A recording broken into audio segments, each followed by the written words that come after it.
Antokotiko Madagasikara tsy miova amin'ny foto-kevitra izay anjorony.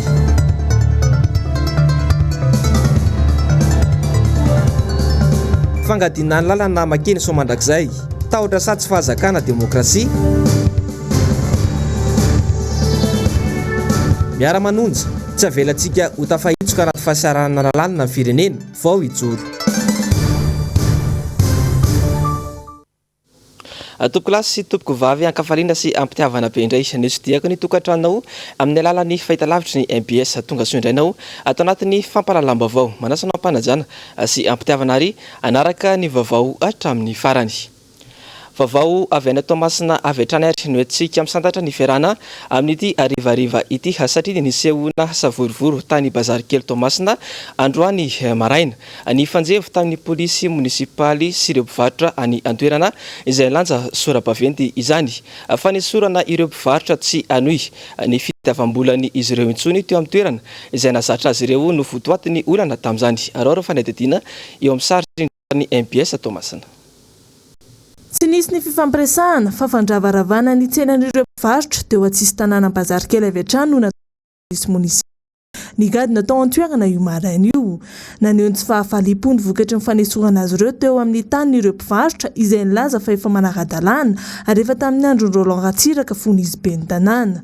Araka ny voalaza dia tombotsoan'olo tokana trano eo amin'ny toerana ivarotan'ireo mpivarotra no arovan'ny polisy munisipaly. Nanamafy ireo mpivarotra fa tsy anaiky mora foana ny fandravana ny tsenan'izy ireo. Dia misy polisy avy any communal reny dia sorony atanareo nefa ny atanay izany mivelana dia atody varotana dia sorony atanareo zava-detrany teo anilanay teo dia zay zany efa misy inona dia efa taitra be za dia tonga dia le za dia ndravana fotsiny dia mampalahelo anay zany nefa misy verina tsy isy verina satria ny tananay zany samy tolotana daholo ambony kalesa teo efa fotsiny nefa tokony asorona na misy fifanarana zay vatao re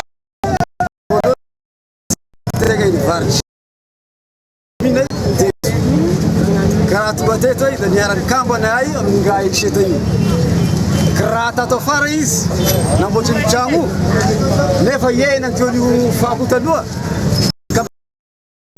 izy hoe tena ahita aminazy hoe ahoana ity raseta ao izy fa sangananareo izy efa fitaony rasaka zay karaha avy teo zany izy namboatry raha roy driapako zany tragno io dia tena hoe ahoana ao izy fa herinandro fosina anareo izy miafiafy kely tata fara izy da niteny izy hoe mela anareo izy fa anamboatra tragno koa io mampalahelo izy azy ena teo lazy no za da sagny kely io ay na isy raha mandraiky eto sy ala eto ay lemer enao enao mitondra ny tanàna ny Tamatave aza atao atsinjy azo lenakarany io madinika fa io fivelomany abanay teto eo io mandovo vola ara-dalàna io mamelona anareo mianakavy amin'ny commune-nao sahirana be ray zay faharoa manaraka an'izany olona rehetra fa zay moa zanaka Beril eto ary anatin'izany responsabilité ataoko eto ny zon'olombelona tsy aza lalàna fatanako raha mavita trano vaty be anao ve dia animbany madinika tsy azo atao zany amin'izao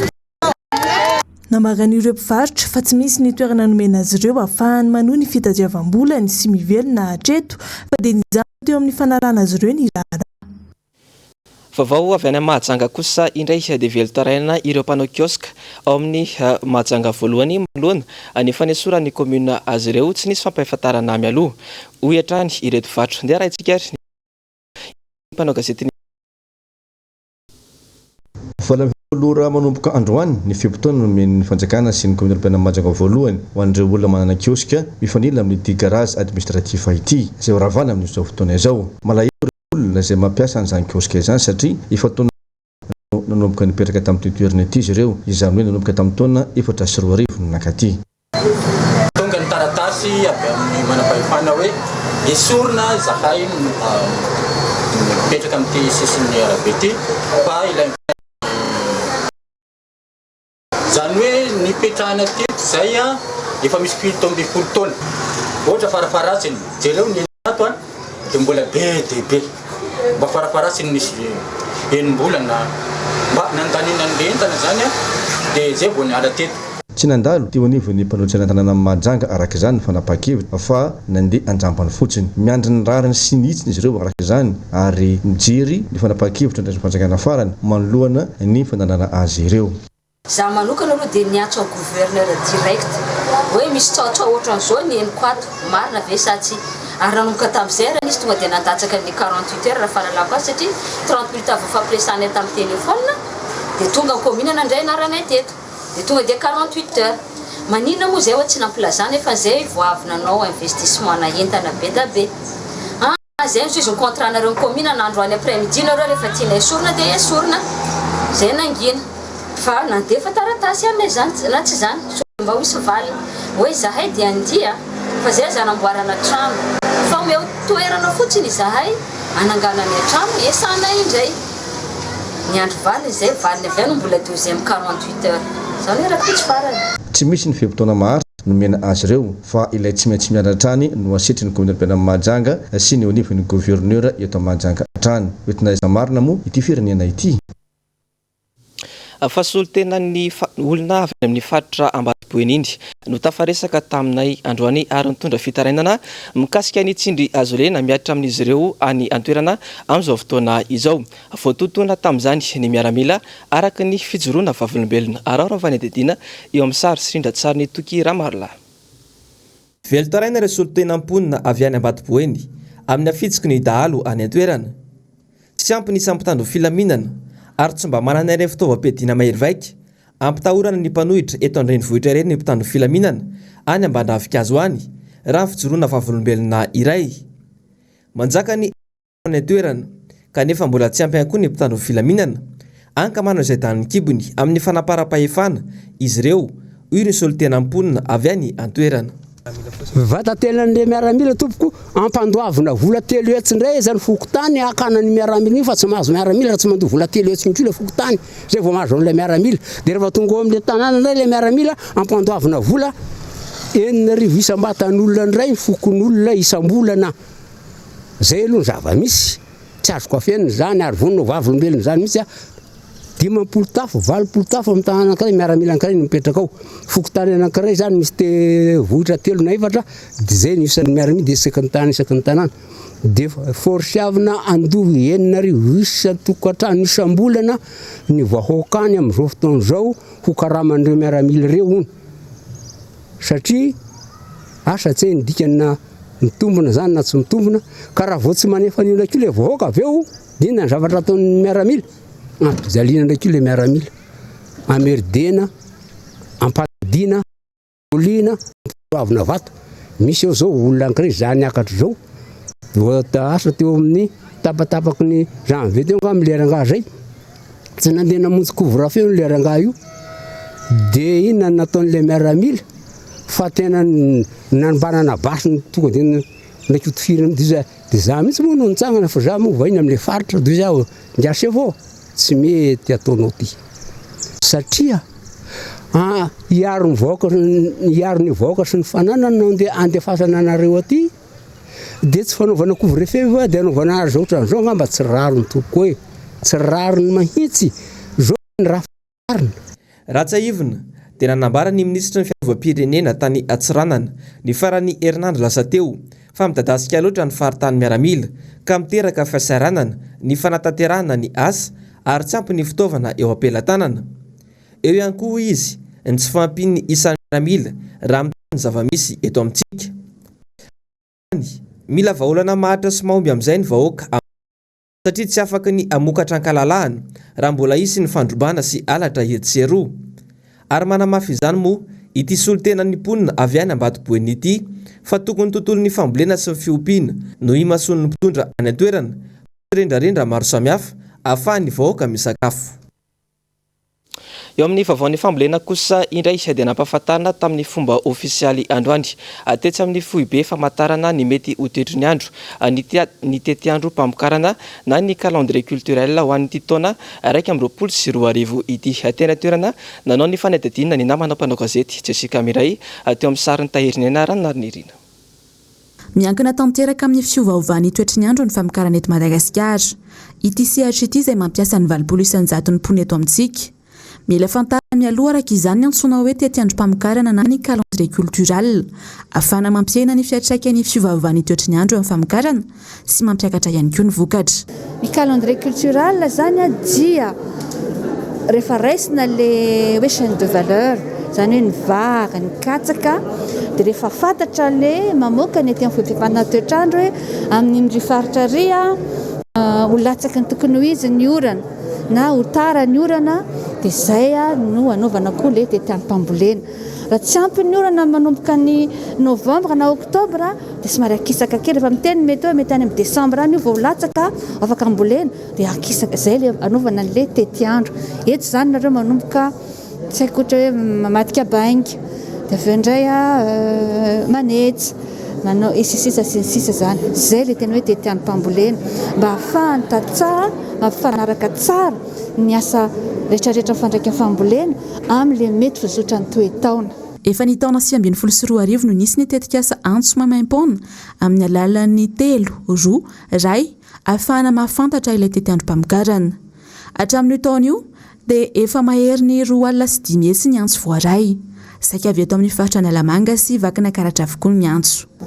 Le convention nanaovana Sily androany dia momba ny tety androm-pambolena zany hoe misy ny tety androm-pambolena izay volavolainy ny ministera dia napetraka ao anatin'ilay hotline izay ameny izay namboariny VMO zany le izy mba amin'izay le olona rehetra afaka misitraka an'izay information izay. Raha ohatra ka hoe mpamboly katsaka ohatra zany dia afaka maheno an'ilay hoe manahoana ny tety androm-pambolena momba an'izay filière manokana izay. Miovy isan-taona ny tety androm-pamokarana ka ampahafantarina isan-taona ihany koa. Tontosa androany efa ampahafantarana ny tamin'ity taona ity. Tetikasa izay arahan'ny ministeran'ny fambolena, ny ministeran'ny fitaterana ary ny orinasa VMO miasa.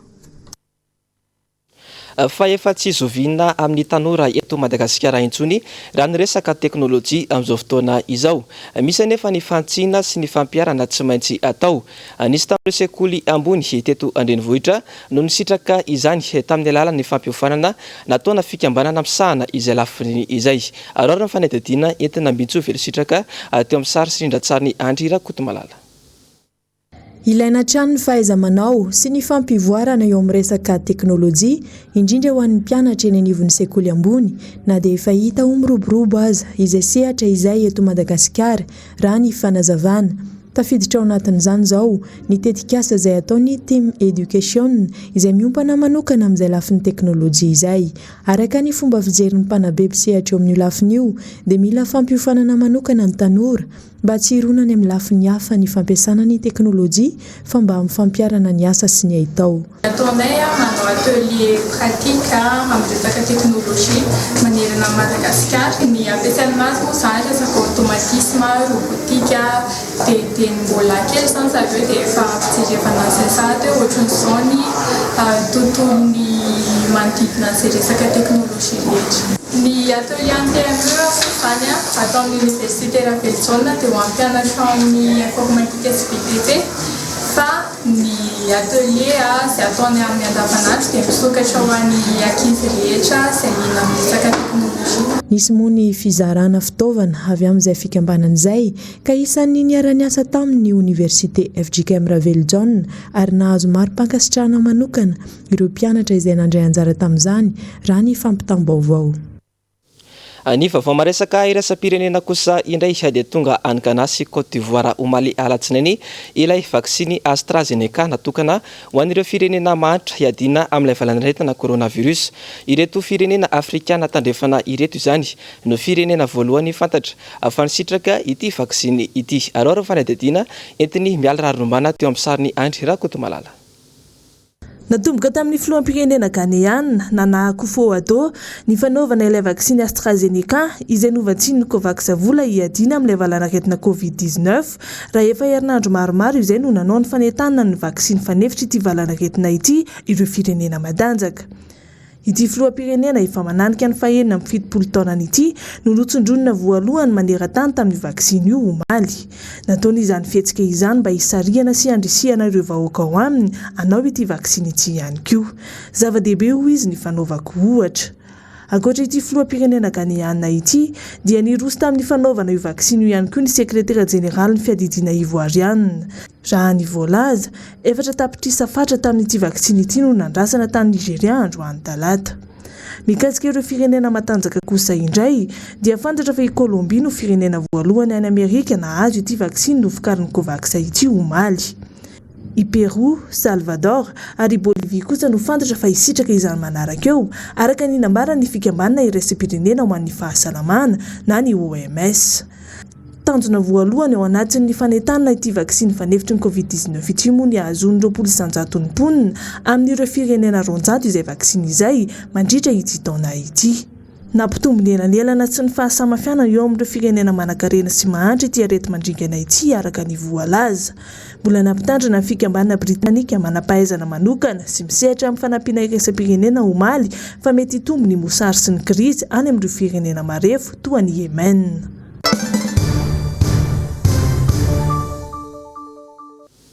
Ny vaovaon'ny politika kosa indray dia antoko manana ny tanjany ary velona hatrany. Ny antoko timma na ny antoko tiako i Madagasikara izany. Tsy miova amin'ny fomba fijeriny ny antoko manoloana ny zava-misy eto amin'ny firenena raha araka ny hanambarany mpandrindra nasionaly n'ity antoko ity androany. Ary mifanadihadiana eo amin'ny sary sy rindran-tsary ny toky Ramarla. Antoko ny sedra mafindrindra izany antoko timma izany ary anisan'ny antoko ny joro hatrany mikatsaka ny masony vahoaka. Antoko manana ny tanjany mandrakakehitiny na dia nyrobaina sy nympitehana aza ny filompanorina ny antoko taona maro lasa izay. Ankehitiny dia tsy miova amin'ny foto-keviny ny antoko manoloana ny toedra raha-pirenena misy ankehitiny. Iarahantsika malala fa ny antoko tiako Madagasikara dia efa niorina tany amin'ny taona 20 taona lasa zay. Mahalala n'izany hoe manahoana ny fiainan'ny antoko mandritry ny fitondrana, zany hoe maha eo amin'ny fitondrana ny antoko. Malala ihany koa n'izany hoe manahoana ny fiainan'ny antoko mandritra ny tsy maha eo amin'ny fitondrana azy ka mijoro aty amin'ny toeran'ny fanoherana. Fa tamin'ity indray mitoraka ity dia araka ny lazaiko teo hoe rehefa napetraka ilay lalàna 2013-0011 namaritra ny sata izay mifehy ny fanoherana sy ny antoko mpanohitra to Madagasikara dia tsy nisalasala mihitsy ny antoko tiako Madagasikara nanatanteraka n'izay voarakitry ny 1440 ny araka ny raha-panorenana araka ny volazako teo ny joro ho antoko mpanohitra araka ny lalàna teto Madagasikara. Ka na teo raha izay tsy famoahana an'izay didy fampiarana na ny décret d'application n'io lalàna io tsy natao ny antoko tiako Madagasikara na ny fiarahany tao anatin'ny vondron'ny fanoherana teto Madagasikara tsy nanatanteraka ny andraikiny voarakitra n'izany lalàna zany satria mazava tsara ao anatin'izany lalàna izany fa ny antoko mpanohitra dia mijoro ho arifanina ho an'ilay mpitondra izay mijoro ary voafidy mitsikera ary manome tolo-kevitra raha ohatra ka ilainy zany izany rehetrarehetra izany hatramin'izay dia nataony antoko tiako Madagasikara sy miarahany tamin'ireo vondro ny mpanohatra ary tao anatin'ny sehatra miara-dalàna trany no nanatanterahana izany rehetrarehetra zany. Koa zay no mahatonga anay hatramin'izao moa zany dia iarahantsika malala fa miasarotra dia miasarotra ny fiainam-pirenena ary iaina ny vahoaka ary ny antoko politika ihany koa dia miaina mifanosina ao anatin'ny fiainam-bahoaka ary raha tsy laza fotsiny hoe ny fananany antoko tiako Madagasikara an'ireo solombavam-bahoaka 40 ao anatin'ny antenimieram-pirenena dia ahafahany antoko tiako Madagasikara mitondra ny feon'ny vahoaka izay miaina ao anatin'izany karazana fasairanana na fijaliana eo amin'ny fiainana andavanandro. Dia izay no mahatonga anay hoe hainy antoko tiako Madagasikara tanteraka ny fanatanterahana an'izany asa fanoherana izany amin'ny alalan'ireo lalàna fototra na dia tsy atao araka ny voalazako teo ny tsy namoahana an'izay didy fampiarana izay. Nambarany hatrany fa tsy miemitra amin'izay foto-kevitra ny jorony izay ny antoko na dia ao anatin'ny fanoherana aza. Izany ihany koa nefa dia tsy ny olon'olom-poana ny antoko tiako Madagasikara tao anatin'izany satria raha-pirenena no jerena hodinihana fakafakaina fa tsy raharahana antoko ka dia natonga ny fivondronany antoko tiako Madagasikara tao anatin'ilay rodibe ny mpanohitra ho an'ny demokrasia na ny RMDM izay hivondronana antoko politika maromaro. Izany rehetrarehetra zany dia nanamafisana hatrany ilay foto-kevitra ny jorony antoko tiako Madagasikara amin'ny lafiny sehatra fanoherana. ary arantsika malala fa somary mbola manahirana ihany anefa ny fanatanterahana zany asan'ny fanoherana zany no ny antony zay tsy miafina amintsika satria lay sata fototra ahafahany mpanohitra sy ny asa fanoherana mihitsy eto Madagasikara no tsy tomombana satria hatramintsika miteny zao dia mbola tsy mivoaka ilay didy fampiarana na ny décret d'application an'ilay lalàna mifehy ny antoko mpanohitra sy ny asa fanoherana na lay statut de l'opposition. Tsy tapitra hatreo akory ny faramafisana sy ny fameloma maso ny antoko timma manerana Madagasikara na dia anatin'ny krizy ara-politika toy izao azy isika. Mbola manapirofo hatrany izany rehetra izany fa manana famatorana ara-politika ny antoko tiako i Madagasikara.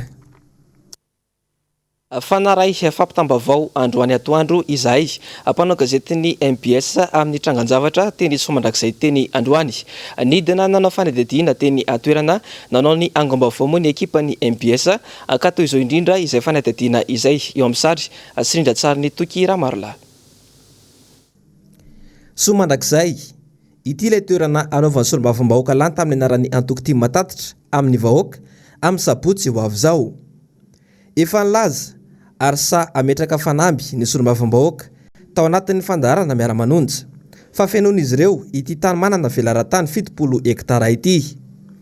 Androany maraina dia olon-tsotra tsara sitrapo no napita vaovao taminay fa misy mandavaka ny lalana makian'ny Somandrakizay raha avy aty tsara sotra iny. Rehefa tsy afaka niditra tao amin'ny toerana voalaza mpanao gazety tena natazan-davitra ka tazana ny fisina fiara lehibe iray mandavaka lalana makian'ny Somandrakizay. Tsy nazahoana fanazavana teo anivon'ny mpiambina amin'ny vavahady fa mbola fampitambavao tamin'ny olona tsara sitrapo hatrany nafatarana fa noho ny hetsika amin'ny sabotsy ho avy zao no antony anapahana ity lalana ity. Mipetraka araka izany ny fanontaniana, inona no anton'izao fihetsika izao? Tahotra sa tsy fahazakana demokrasia? Andrasana araka izany ny toy ny ity raharaha ity. Fa ataovy mangarahara ampalalao ny vahoaka ny marina io ny solombavambahoaka fetra raha lambosafimbololona raha nitondra ny heviny mahakasika ny fitantanana ny raharam-pirenena androany nambarany ankoho fa ampiadin'ny fanjakana ny samy mpanohitra. Miala rarombana Mateo Prince. Miodikodina loatra anaty resaka mifamitaka sy mifampiantso ny toetra raharam-pirenena hoy ny député fetra raha lambosafimbololona. Mitofoana ho izy ny faniliana andraikitra taon'ny fanjakana ka lazaina hatrany fa ny mpanohitra no ambadika izay fanapahan-kevitra tsy mety no raisin'izy ireo. Tsara raha mifanatrika ny fanjakana sy ny mpanohitra samy mitondra ny porofananany ka ny vahoaka no mitsara azy. Ny filana vola ilaina amin'ny fiainana andavanandro tsy ampy, tsy misy mahatonga an'ireo grevy isatsokajiny izay inona ny zava-misy mbola alefa any mpanohatra indray lazaina fa hoe misy resaka politika na ny resaka hetsika tany Thomas na nataon'ny mpianatra fitakina n'ireo le vatsym-pianarany fa inareo ve maninona anontany ireo mpiasa ireo, anontany ireo mpianatra ireo anisan'ny fanatona tamin'ireo zany lera fa zay zavatra rehetra dia ilika makaty amin'ny mpanohatra tena tsy mety raisina ndraikitrareo asumeo le safidinareo rehefa misy ny tsy mety dia maneke dia ny vahoaka anie ny eloko ibaboana mody rariny. Na mafisiny hatrany moa fampiadian'ny mpitondra ny samy mpanohitra raha ny zava-misy amin'izao. Nisy mantsy ireo mpikambana sasany teo anivon'ny RMDM nanambara fa tsy ny fampiarana ny fanapahan-kevitra mahakasika ny hetsika tamin'ny asabotsy lasa teo.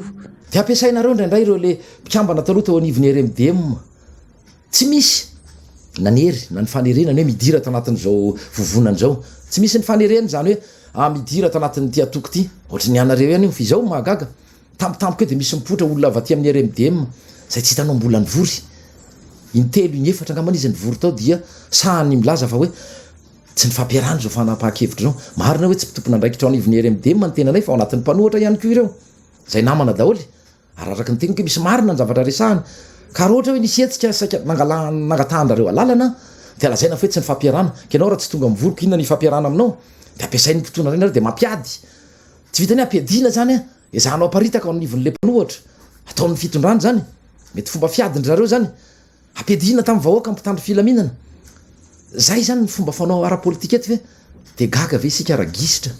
Ataovy misy ny mangarahara ary ampiseho taratra izany ho hatrany ity solombavambahoaka ity. Mangina ny mpanohitra rehefa hita ny ezaka tao saingy ny ezaka dia tsy hita. Ampafantaro ny marika fa mizotra any amin'ny fampandrosoana isika hoy izy ary ataovy mangarahara ny fitantanana ny raharaham-panjakana sy ny volam-bahoaka. fa efa adiva ifarana ny fiepitoam-piasany seny na ny voameram-pirenena maleo tena misahana ny fifidianana. Mpanao politika iray no nitondra ny heviny araka izany malona ny tokony ho firafitry ny seny amin'ny endriny vaovao avy io. Ary ny fanadihadiana eo amin'ny sariny Andry Rakotomalala rindra tsary ny toky Ramarola. Amin'ny volana oktobra izao no mifarana ny fiepitoam-piasany voameram-pirenena misahana ny fifidianana.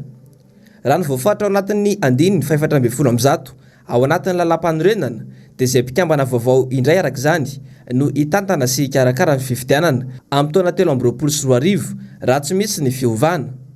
Anisan'ny rafitra nazontsika raha mivaivay mafy indrindra taorian'ny fifidianana tokoa ity seny mijoro amin'izao fotoana ity noho ny fisiany doublon amin'ny tapitrisany tamin'ny taona 2024.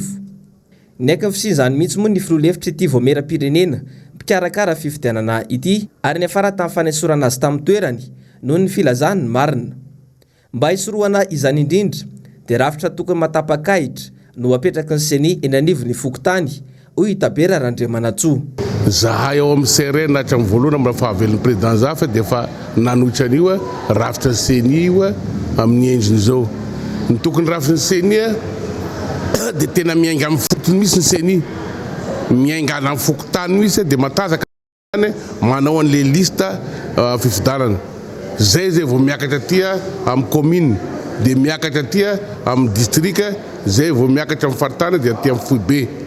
Zay ny rafitra tokony ataon'ny seny fa tsy hoe rafitra ny seny aty amin'ny Foibe dia ransana sy matapakasitra no any amin'ny fokontany dia zareo aty mitourné manao ny baikony. Zany sy mety zany fa tokony rafitra ny seny azo atao dia rafitra ny seny miainga avy amin'ny fokontany. Ao no manao ny liste électorale satria izy mahafantatra hoe ranony ity mipetraka ato, ranony ity mipetraka ato. Zay tokony rafitra ny seny tokony matazaka ato amin'ny fokontany zany rafitra ny seny zay atao. Zay sika zay vao mahafantatra tsara hoe firy marina isan'ny liste électorale eto. Fa io dia azo atao aty misy zany rafitra seny agnanovana doublon dia io izy. Ka izay tokony atao rafitra seny vaovao tianay tokony apetraka miainga amin'ny fokontany. Toy izany koa ny momba lisy mpifidianana izay kasaina atao biometrika izay tsy mahavaolana izany raha tsy naratra eny fotony mihitsy no atsaraina hoy hatrany ny fanampanazavana. Biometrika efa nangatanay io tamin'ny élection présidentielle atao an'izay izy. Izay sy midika misy hoe amarina le liste électorale anaovana zay satria ninona ataonao raha sy miaingava amin'ny fotony hoe sy mety daholo zany zavatra rehetra na izy amin'izao fotoana izao na izy atao biometrika sy sagn'ny olana fa le olana amarina an'io dia miainga amin'ny fotony ihany. Zay ihany ny raha antakadimitaire civil moa zany dia izay satria ny ministère de l'intérieur zay manana ransa mangaiky juskany amin'ny fokontany dia izay zany tokony hanaovana an'io. Zany hoe ny ministère de l'intérieur dia tokony sy miala bala hanaovana ny liste électorale. Tsy aivina fa mpikambana fito amin'ireo sivy eo anivon'ny seny dia mandray fitantanana amin'ity rafim-panjakana ity ny volana oktobra 2024 ka mahatra entaona ny fotoam-piasana. Ireo mpikambana hafa kosa dia entaona 2024 vao napetraka tamin'ny fomba ofisialy. Raha mifantatra dia ny HCC izany no tompo-teny farany amin'izay tena fiafarany ny fiampitoam-piasan'ny seny. Fa ny solombavam-bahoaka Alain Ratsimbazafy izay voafidy atao amin'ny distrikana Atsimondrano dia manentana ny tompona raikitra mba tsy hanakana ny tatitra momba ny hetsika ataon'ny solombavam-bahoaka mpanohitra izay atao eny Somandrakizay ny enina Martsa ho avy izao. Zava-dehibe ny tatitry ny solombavam-bahoaka hoy izy atao amin'ny fandarana miara-manonja androany. Miala raronombana Andry Rakotomalala. Nandritra ny 2 herinandro ny mpitandro filaminana dia nametraka ireo fepetra mba hisorohana ny endrika fihetsiketsehana politika rehetra. Isan'izany ny tatitry ny solombavam-bahoaka Tima tamin'ny 20 ny volana febroary lasa teo. Nandritra ny fandarana miara-manonja androany dia notsahivin'ny député Alain Ratsimbazafy ny asan'ny solombavam-bahoaka araka ny voafaritra ao anaty lalam-panorenana ary ihany koa ny mahazava-dehibe ny tatitry ny député. Nambarany moa fa tsy ny député akory no hanasoaso fitondrana fa hijery ny fampandehanan-draray eto amin'ny firenena. Lampanorenana no nametraka fa anjara ndraikitry ny solombavam-bahoaka ny maramaso ny mpanatanteraka na ny gouvernemanta. Anjara ndraiky ny ihany koa ny manao ny lalàna mifehan'ny tany sy ny firenena ary arak'izay anarana hoe solombavam-bahoaka zay dia mitondra ny feon'ny vahoaka manoloana ny mpanatanteraka indrindra amin'ny fionan'ny solombavam-bahoaka sy ny gouvernement zany amin'ny fotoam-pivoriana ara-potoana na tsy ara-potoana. Ny solombavam-bahoaka dia tsy tokony anasoaso fitondrana akory no asany fa kosa mijery amin'ny atsipiriany ny fampandehanan-draharahany firenena mandeha araka ny tokony ho izy ve, ohatra ny amin'ny lafin'ny fampiasam-bola eto Madagasikara amin'ny alalan'ny teti-bolam-panjakana izay laninana nivon'ny anteny miaram-pirenena voalaza ao avokoa mantsy ny mety ampiasain'ny mpanatanteraka nireny volam-panjakana ireny. No zany zavatra zany indrindra no isotomana ny saitsika amin'izao fotoana izao ny hoe tsy mivoana amin'izany asa napetraka ny lalàna zany ny andraikitra raisin'ny solombavam-bahoaka indrindrindra ny solombavam-bahoaka izay ataonivon'ny fanoherana. Manentana ny tompona andraikitra ity solombavam-bahoaka ity mba tsy hanakana ny tatitra momba ny hetsika ataon'ny député mpanohitra no hamafisiny hatrany fa fivoriana-pilaminana ity hetsika atao ny soa mandrakizay ity. Tsy resaka antoko izy ity fa raharaham-pirenena ka izay no anasana antsika vahoaka tsy hakanavaka ny anatrika mba tsy ho tompontramiono isika. Tsy misy mafy tsy laitra ny zoto eny fa na dia lavidavitra ihany aza ny toerana izay misy ny soa mandrakizay fa efa naseho antsika hatrizay ny fiaramentana, ny fahasahiana, ny firaisan-kina koa dia antenainay fa tsy ho tafandrimandry ianao ampatonga an'izay asabotsy zay fa hifantoka sy eritreritra hatrany amin'ny hoe ahoana ny fomba hatongavako any amin'ny soa mandrakizay mba andraisako anjara ho amin'ity fireneko ity satria tsy avelantsika ho tafahitsika anatin'ny fahasairanana lalina ny firenena vao hijoro itsika fa dia no hitantsika fa manambany zany loza mety hiatra ny firenena zany dia aleontsika hijoro ary hitondra ny hevitra anatsarana ny lafim-pitantanana eto amin'ny tany sy ny firenena. Dia zay ankory tompoko lasy sy tompoko vavy netiko manakatana ny fampalalam-baovao amin'ity androany ity hisoraka ianao nanaraka izany hatramin'ny farany hisoranay koa ny teknisiana sy ny mpanao gazety niara-ny salana ny totosa izao fampalalam-baovao izao mametraka ny veloma ho an'ny rapitson-drary tompoko lasy sy tompoko vavy.